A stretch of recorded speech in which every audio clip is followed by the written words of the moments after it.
Hey guys, Ivan here, and in today's video we got a couple of really interesting bodybuilding topics. The first thing we're gonna talk about is, like I mentioned yesterday, we're gonna talk about the most hyped bodybuilding coach in the world right now, and probably the coach with the biggest roster of top IFBB pros, and that's of course Stefan Kienzl, the boss of Outlaw.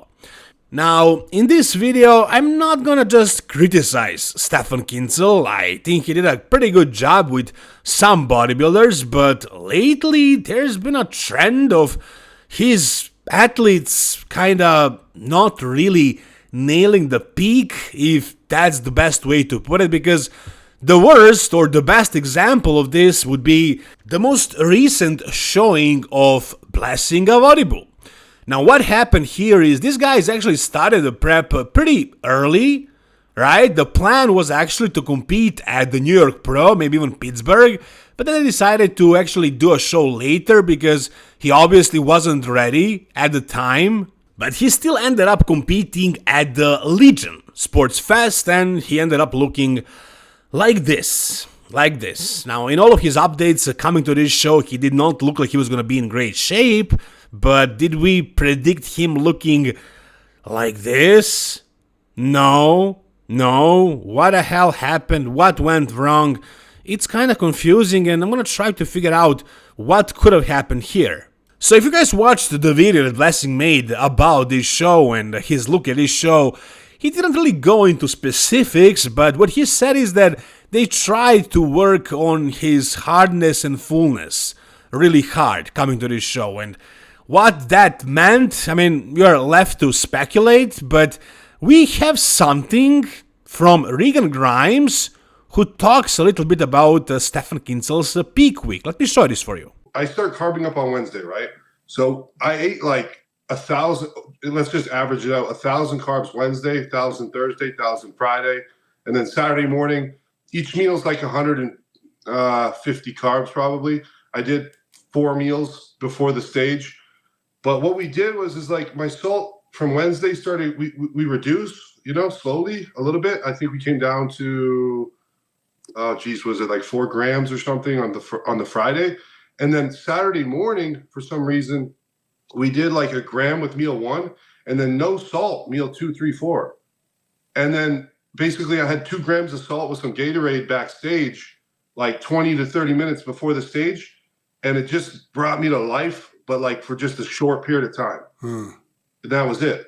So like it just didn't stick. I think I needed more salt. I think it was something to do with a sodium imbalance or you kind of look like you are full from pump, not full from glycogen storage. Sure, yeah. Alright, so we got something. If you guys watched the New York Pro and you watched from the beginning, like when Regan stepped on the stage for the first time, for the first comparisons, he actually looked really freaking good. And then later, after his posing routine, in the comparison round, he didn't look nearly as good. He faded dramatically, and everybody noticed that. And now we got some sort of an explanation. So basically, I'm not gonna sit here and pretend that I'm a better coach than Stefan Kienzl. Obviously, the guy knows what he's doing. He wouldn't be where he is if he didn't know what he was doing. But I still thought it was a weird approach, because how can you really carb up without electrolytes? Like, that's probably the most important thing for the fullness on the stage. I know a lot of guys who end up looking super full on stage without a lot of carbs, but with quite a bit of water and salt. Now this is like the opposite approach. Very little salt, a lot of carbs, and I have no idea what he's doing with water, but still, it's a weird approach. When I prep guys, I usually either start with a lot of sodium and then I go down, but I start with a lot so I can have a lot in the end as well. I think it's very important to have some sodium at the day of the show especially. And I either do that or I actually keep the salt the same. I just play with water and carbs, of course. But again, I'm not going to compare myself to Stefan Kienzl. I'm just saying what I do, what's my experience. But if you guys need my help, if you don't want to hire a top-level coach, who has like 400 clients and won't pay any attention to you, and a bunch of the clients are heavy pros and they're gonna charge you a whole bunch of money for their service. If you don't want to do that, you can just DM me on Instagram and I can help you with your prep or with your goal, whatever it is, to put on muscle, to get ready for the summer. Whatever your goal is, guys, you can just DM me. I'm always there. I'm very available. I always reply to the DMs very quickly, and I'm not super expensive. I'm very affordable. So again, guys, just DM me on Instagram about that. Anyways, once again, as far as Stefan's approach, it did sound weird, but with Blessing, I'm assuming what he said about trying to nail that hardness and fullness, I'm assuming they tried to carb up as heavy as, for example, Regan did. I mean, Regan had 4,000 grams of carbs and he still ended up flat on stage. Why? Well, it's obvious, because of the lack of sodium. I mean, that seems pretty obvious. Regan pointed that out, but who the hell knows what they did with water, with diuretics or whatever, we don't know. But it does seem like Regan's issue was the electrolyte disbalance, but with Blessing, I think that is also probably why he ended up looking this bad, but I don't think that was it. I don't think that was all of it. I also think it's probably because Blessing took his bulk a little bit too far. He put on a lot of body fat and there probably wasn't enough time to get lean.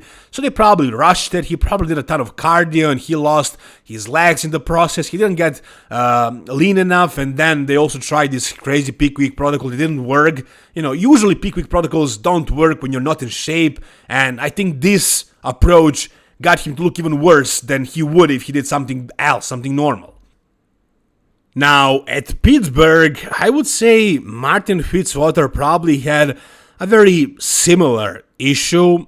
His look at this show, I don't know, man. It wasn't his best look. He was watery, he was soft, and he was sweating profusely.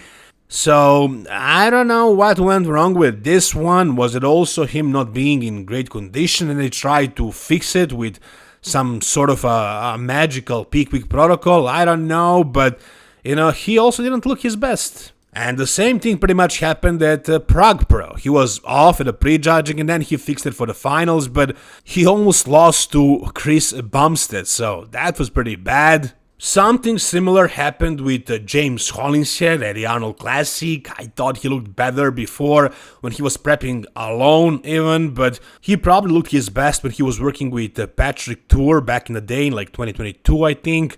But yeah, James is a little bit difficult to prep. He likes to do things on his own, and he listens to his coaches a little bit and does some of his own things, so he's not exactly the perfect representative of Stefan's coaching, but still, he didn't look his absolute best at Arnold, but we all thought he was going to bring something insane, but that didn't happen. But I gotta say, there are some guys who actually did look really good working with Stefan. For example, William Bonek, who kind of came back and, he looks much better this year than the year before. Sergio Oliva also brought his absolute best with Stefan Kienzl. And of course, last year, Martin cracked that top 4 at the Mr. Olympia, so I am not gonna just say that this guy is not a good coach. He's definitely a good coach, but this year, he has been failing a lot, and I'm assuming it probably has to do something with his work overload. He has way too many clients and way too many top-level clients. He probably has too much pressure. He's doing the podcast with Fuad and everything, so there is a lot of eyes on him. He's very popular. Maybe he's able to handle the pressure, but I'm sure it gets to him at some point, so, he's not really doing that well this year. It feels like he's making mistakes with his guys and they're not looking their absolute best. And again, what happened with Blessing was just a complete disaster, man. If I was Blessing's coach, I would tell him just to not even go on that stage. Just pull out. This was embarrassing, for sure. Not just for Blessing, but for Stefan as well. So, you guys tell me, what do you think? Stefan didn't make a statement about this yet. Blessing talked about it a little, and he says he's gonna fix it. Like, he's gonna work with Stefan on improving his physique, and we'll see how much he can actually do. But if I was him, I would take some time off, man. Like, an off season without getting too fat, and then prep again for next year. try to bring the legs up without really bulking up the way he did last time. And I think that's the best way, the best thing he can do. If he continues pushing for condition, he already suffered probably too much and he didn't get it. I don't know. I think he will just lose his legs even more. And even if he does get lean enough, it's not gonna look very good. I don't see him winning a pro show. So I think he needs to take some time off again. Maybe not a lot of time, but like compete maybe later in the year or early next year. And who knows, maybe he can bring something like this, like what he was bringing when he was working with George Farah, but I doubt it. This year, very difficult. But again, his off-season it looked like he put on a lot of muscle, but it ended up being just, not good. No, maybe he did put on muscle, but in the process of trying to lose all that fat and water, he lost the muscle again, so... yeah, he's back to square one, I guess, and we'll see what he's going to be able to do with his coach, Stefan Kienzl, and if he's actually going to continue working with him. But whatever you guys think, tell me down below. Alright, the next thing we got is an update from Regan Grimes, who is actually prepping for the Toronto Pro this weekend. That's right. Even though he won Cali Pro and he qualified for the Mr. Olympia, he's going to continue competing. That was his original goal. And yeah, he's going to continue doing more shows. And we got this new physique update from him. And basically, what I'm seeing here is that he absolutely does look much more conditioned than he looked at both New York and Cali Pro. I mean, does he look bigger and fuller?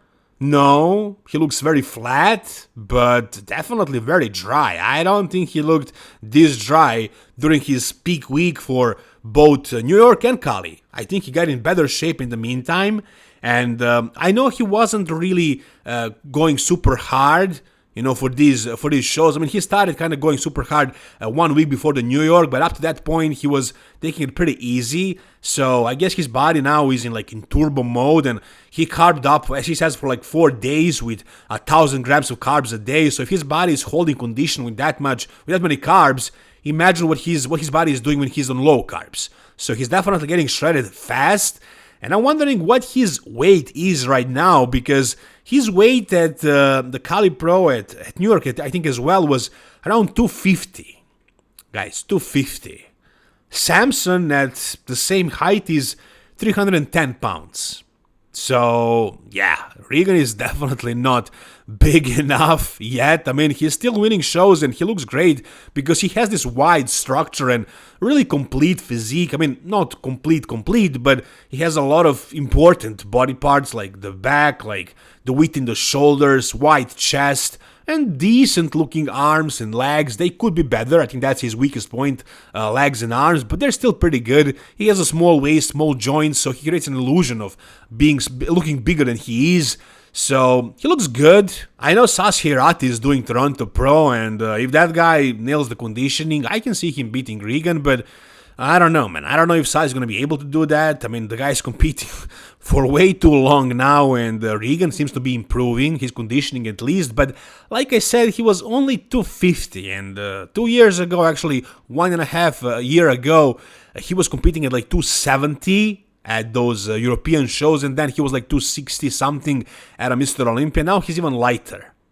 And I mean, that goes to tell you how much progress he actually made in the off-season. He didn't really make any progress in terms of size, in terms of weight, but I think he improved maybe the details, and maybe he brought a little bit better condition, and that's why he looked better. But did he really grow muscle? No. So yeah, it's unfortunate to hear that he was actually only 250 on stage with his height.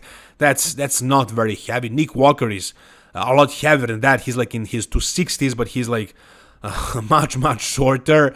But I don't think this has anything to do with Stefan Kienzl. I mean, Stefan got him in shape, but it's unfortunate that he didn't put on any muscle in the off-season, and he needed to get in better condition than the years before. But this time around, with better condition, he looks better than he would 2 years ago if he got to this level of body fat. So in a way, you can say that he progressed, but he didn't grow a ton of muscle. Definitely not.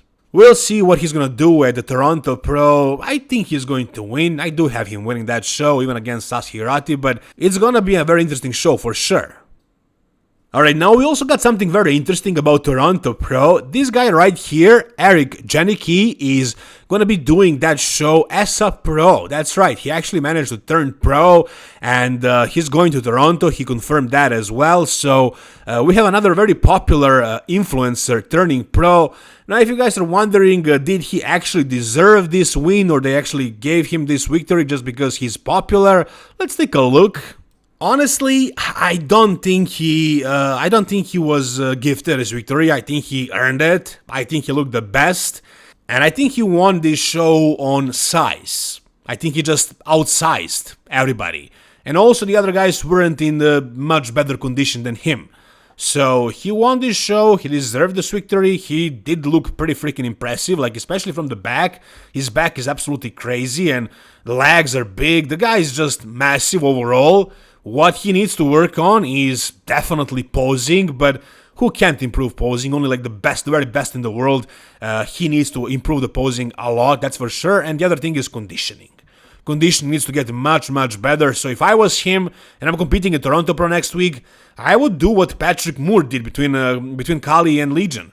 I would go super crazy and just get as shredded as possible, as fast as possible, because this conditioning is not pro-worthy conditioning. He's not going to do very well if he's in this kind of condition at the show. He needs to work on improving this as fast as possible. I think the lighting here is also not the best. I think he's going to look better on Toronto Pro stage even if he doesn't improve condition, but that's the main thing I would say. He can't really change posing too much in 1 week, but what he can do is get as dry as possible. But overall, he looked great, huge, and pretty complete, and yeah, congratulations for the pro card, man.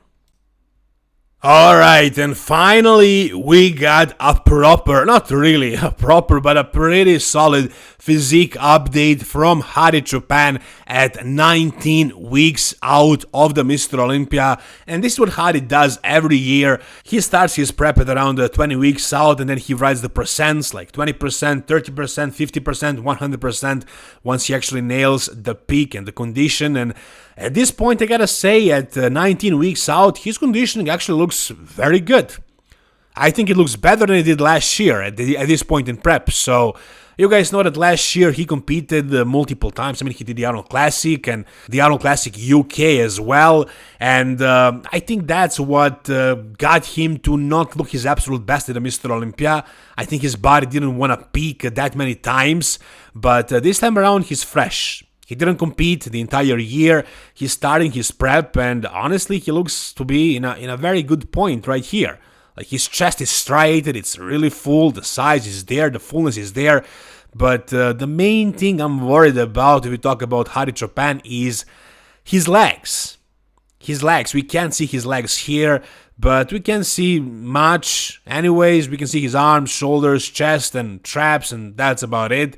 But we can't see his legs, and his quads are phenomenal. They were always great, very separated, very wide, very big, but his side thickness of the legs, like hamstrings and his glute conditioning and his back conditioning, that's what can be an issue with Hadi. But I think this year, the fact that he doesn't have to do any more shows and he just focus on the Mr. Olympia alone, I think it's going to help him. I think it's going to be a good thing for him. I think he's going to be probably nailing his condition for this show, for the Mr. Olympia. But I also don't know if this maybe could be the year when Hadi starts fading.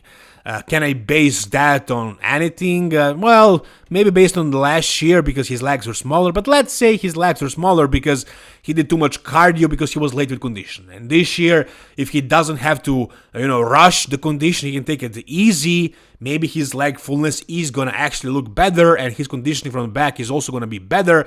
If that is the case, if he brings something like what he brought to the Arnold Classic 2 years ago, I think he can definitely win the Mr. Olympia again, but we'll see about that. Anyways, right now, he does look good, he does look huge, his conditioning is on point, and he looks freaky overall, man, really freaky. Anyways, down below in the comment section, guys, you tell me what do you think about whichever part of this video. If you enjoyed the video, give it a thumbs up. If you want me to coach you, DM me on Instagram. If you want to support this channel, go to the Blackstone Labs. The link is down below. Just use the code IVAN. You will get a 15% discount. Thank you guys so much for watching once again. See you soon. All the best and bye-bye.